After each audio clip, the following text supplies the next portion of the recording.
안녕하세요. 김사유입니다. 오늘은 6월의 특장 영상으로 7권의 책 가지고 왔습니다. 문학 부분부터 이야기해 보도록 하겠습니다. 첫 3권은요, 핀 장르 시리즈 1, 2, 3권입니다. 첫 번째는 정보러 작가님의 밤이 오면 우리는 입니다. 기계의 판단으로 시작된 안전장치로 인해 인간의 멸족이 시작된 이후에 그려지는 디스토피아 소설입니다. 소설의 주인공은 인간이 아닌 흡혈인이고요.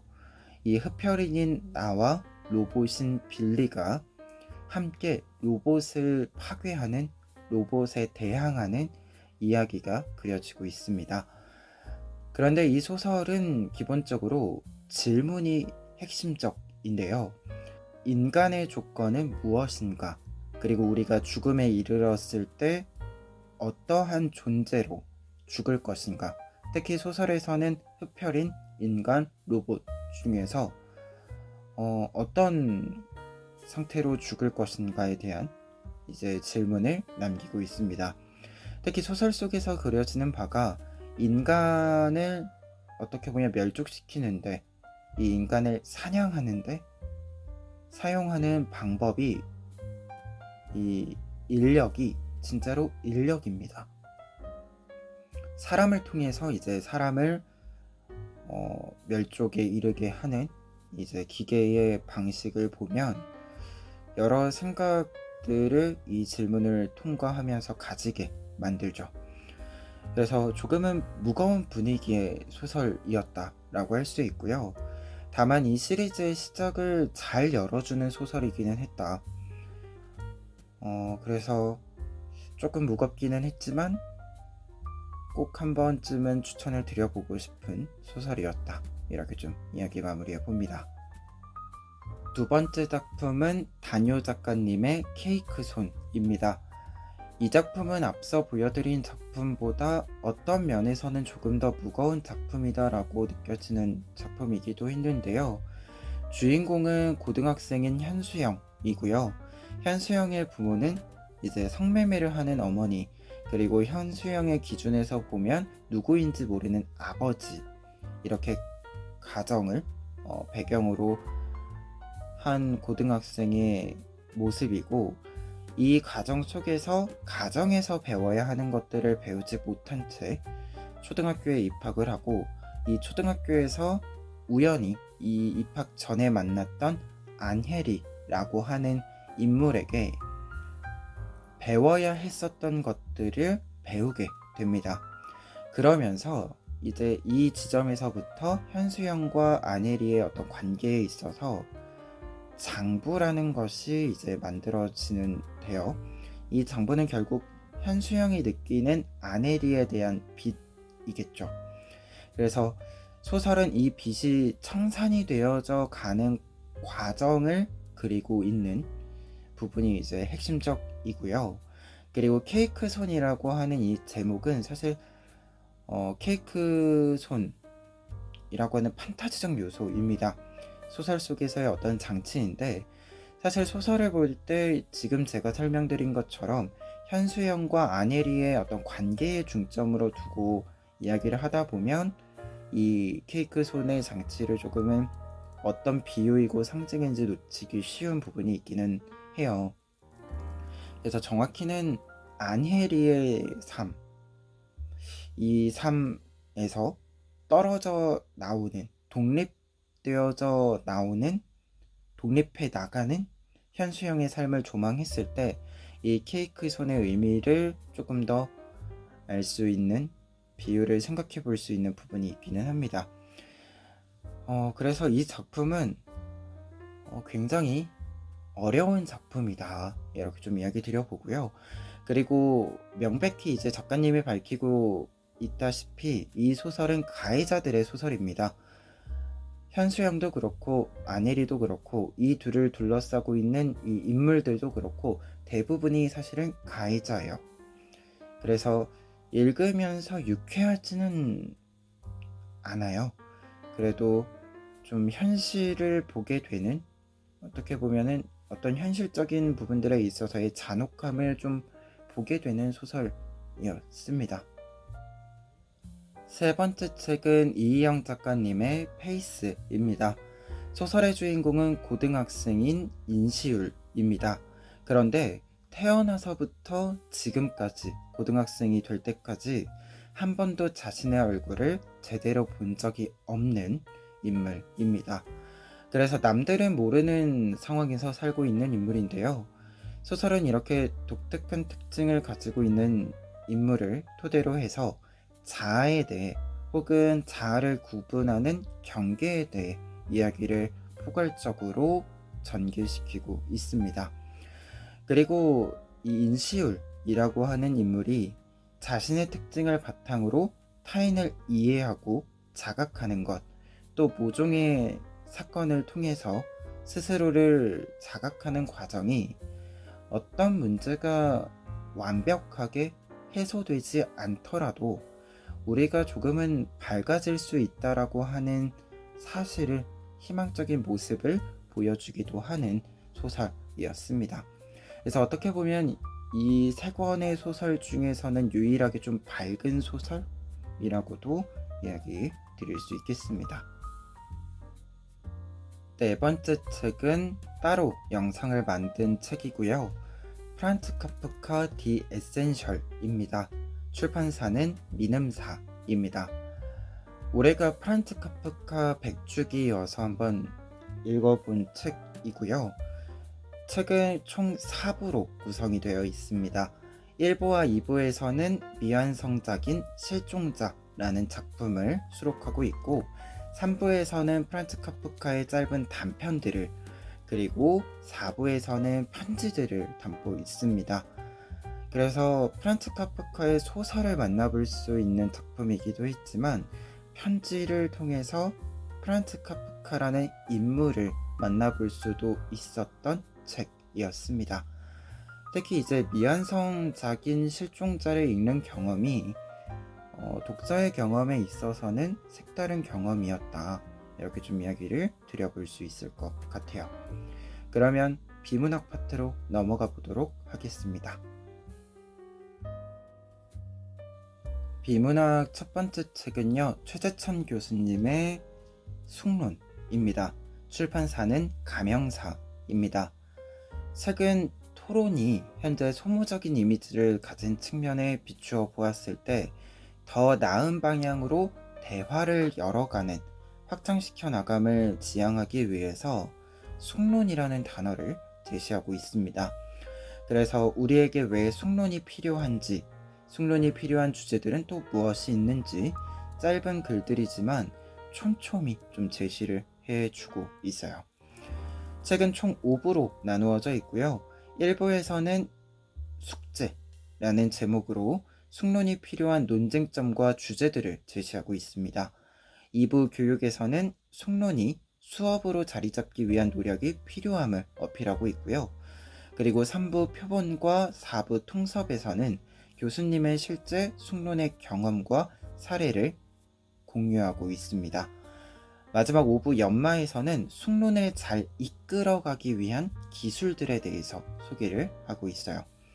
그래서 숙론이라고 하는 이 소통에 대한 이야기를 조금 무겁게 그 필요성을 어필하고 있는 책이라고 이제 정리를 좀 해볼 수 있는데, 다만 아쉬운 점이었다라고 한다면 글이 좀 짧아서 약간 논문의 서론과 결론만 읽은 느낌이어서 약간 문제 제기만 하고 끝난 느낌이 길이감상 좀 있어요.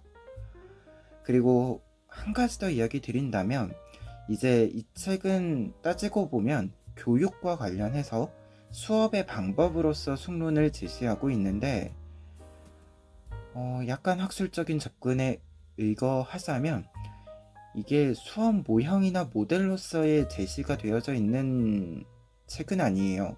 따지고 보면 이론적으로 뭔가 숙론을 사용한 수업 체계는 이렇습니다, 이렇게 좀 제시하고 있는 책은 아닌지라 읽다 보면 이 부분을 읽는 독자들이 직접 좀 찾아보아야 하는 것인가? 약간 과제인가? 하는 느낌이 있었어요. 그래서 이상시리하게 무언가 대학 과제를 받는 기분이 드는 비문학 책이었습니다.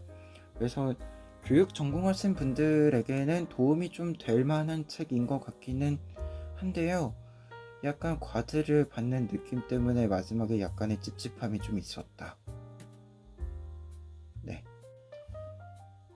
비문학 두 번째, 세 번째 책은 역사책입니다. 먼저 조경철, 조부영 지음 유물시선 시리즈 첫 번째 돌입니다. 이 책은 개인적으로 굉장히 만족스러운 역사책이었고요. 사실 대중서를 읽으면서 공부가 되는 경우가 흔하진 않거든요, 저에게.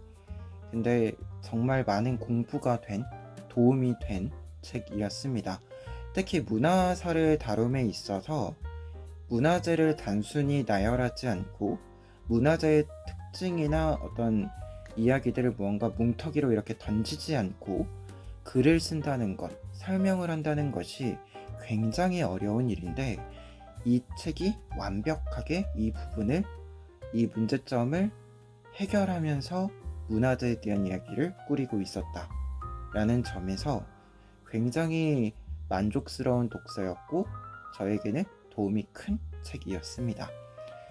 우선 이제 책의 좀 더 구체적인 특징과 이야기를 해보자면 유물을 다룸에 있어서 현재 이제 1권에서 다루고 있는 유물들은 우리가 한 번쯤은 상식적으로 들어보았던가 혹은 중고등학교 수업 시간에 기억에 좀 남아있는 그 유물들을 다루고 있는데 이 유물들에 대해서 이야기를 함에 있어서 단순히 무언가를 나열하거나 혹은 정치적인 이야기, 사회적인, 경제적인 이야기를 좀 규칙적으로 끌어다 쓰지 않고 유물의 고유의 어떤 이야기와 의미를 좀 건져 올려서 설명을 해주고 있어요.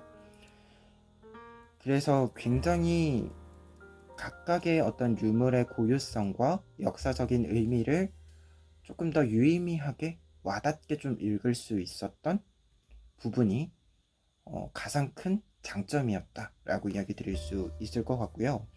그리고 분량 면에서도, 그리고 설명의 어떤 난이도적인 측면에서도 비유를 좀 해드리자면 유튜브에서 5분짜리 영상 있죠.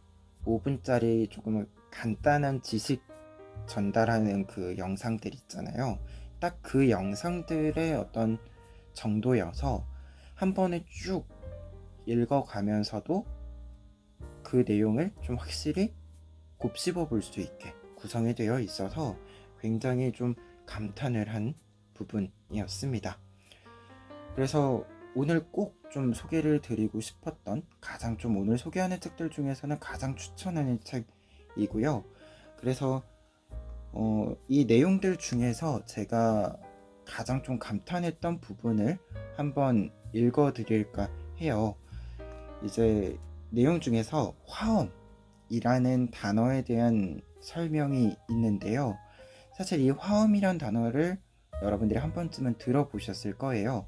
특히 수업 시간에 들어보셨을 텐데 사실 이 화엄이라는 단어의 뜻을 우리가 곱씹어 생각하면서 공부해보지는 않죠. 대부분 그냥 외우지.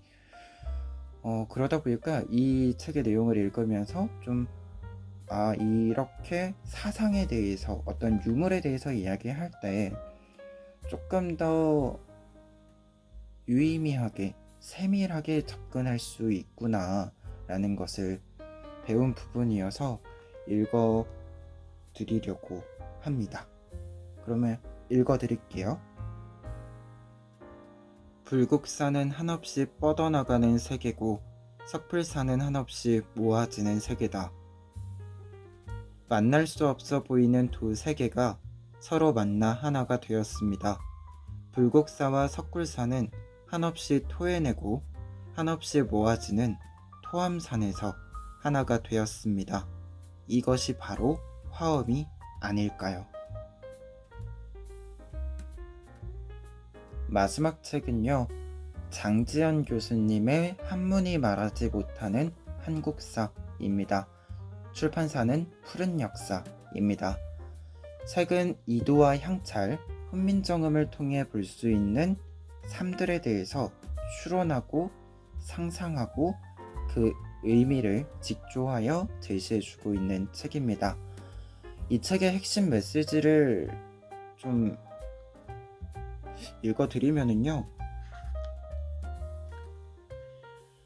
이렇듯 토착 언어와 문자에는 토착 지식이 담겨 있다.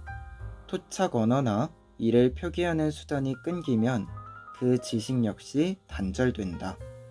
우리나라의 경우 한문을 통해 그런 지식이 전해질 수 있긴 했겠지만 문자의 장벽, 언어 및 지식의 위계 등을 비롯한 여러 이유로 쉽지 않았다. 이렇게 수많은 과거의 지식이 이제는 무엇을 잃어버렸는지 알 수도 없는 채 사라졌을 것이다.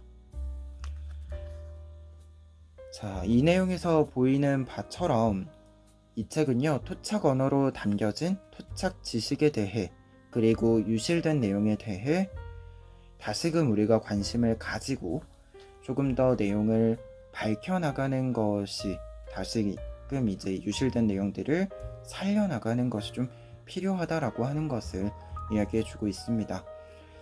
그래서 역사책으로서는 굉장히 좀 유의미한 주제이기도 했고 내용이기도 해서 한번 이렇게 추천을 드려보는데요. 다만 이 책이 이 푸른 역사에서 나오는 금요일엔 역사책 시리즈의 첫 책이에요. 그런데 이제 이 책만 이야기하는 것은 아니고 제가 이 책의 시리즈물을 지금 차근차근 읽고 있는데 약간 좀 아쉬운 점을 하나 이야기를 하자면, 현재 이 시리즈들이 대중성과 학술성 사이에서 역사 이야기를 좀 꾸리고 있어요. 그래서 주제 면에서, 내용 면에서 굉장히 좀 끌림이 있는 것들을 선정을 하고 있는데 글들을 좀 직접 읽어보면 약간 불친절한 느낌이 있습니다. 특히 대중성과 이 학술성 사이에서의 균형 감각이 그렇게 좋지는 않아요. 그래서 각주에서 어떤 설명이 있기는 하지만 무언가 부족한 부분들도 있고, 혹은 각주를 단다라고 생각을 했을 때는 본문 자체가 각주를 너무 많이 요구하는 형식이다 라는 느낌도 있습니다. 그리고 조금 더 나아가서 자료와 어떤 중간중간 각주와 등등의 어떤 이 본문 외적인 부분들에 있어서 본문과의 유기성이 그렇게 높지 않아요. 그래서 조금 매끄럽지 않은 부분들이 있었다라는 것이 굉장히 지금 이 책의 시리즈들을 읽으면서 아쉬운 부분들이었습니다. 그리고 가장 큰, 이건 아쉬운 점이 아니라 문제점이라고 생각이 든 부분은, 대중성을 좀 추구하시다 보니까 제목을 좀 끌림이 있게 잘 지으시긴 했는데 제목 안에 어떤 내용들이 포괄되지가 않아서 가끔씩 어떤 문단들이 이 문단 여기 왜 있는지 모르겠어요 라는 느낌이 좀 강합니다. 특히 이제 저는 역사를 전공한 입장에서 그래도 저보다 훨씬 공부하신 분들이고 더 많은 글들을 쓰신 분들이긴 하지만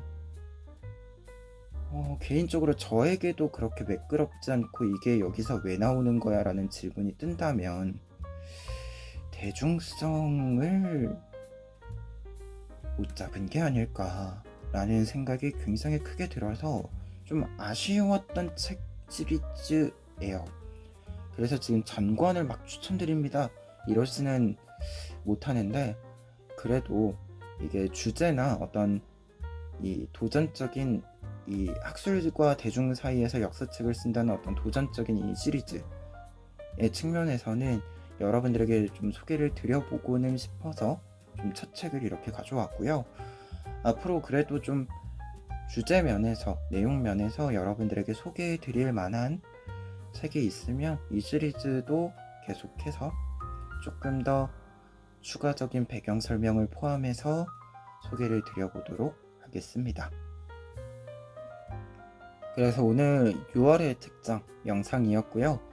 이번 달 영상은 문학과 비문학을 좀 균형을 맞추어 보려고 노력을 많이 했어요. 이게 권수로는 얼추 비슷하게 맞춰지기는 했는데 이게 프란츠 카프카 디 에센셜 때문에 두께 면에서는 조금 문학에 좀 쏠려 있는 느낌이 있기는 합니다. 그래도 이번에 좀 맞춰본 영상이었고요. 그리고 더운 날씨가 이제 찾아와서 두꺼운 책보다는 얇은 책에 손이 가는 시기이기도 해서 얇은 책 위주로 해서 좀 준비를 해보았습니다. 그래서 오늘 소개한 책들 중에서 여러분들에게 관심이 가는 책 있으시면 한 번쯤 읽어보시면 어떨까 합니다. 그러면 저는 오늘 영상 여기까지 하고요. 다음 영상에서 또 뵙도록 하겠습니다.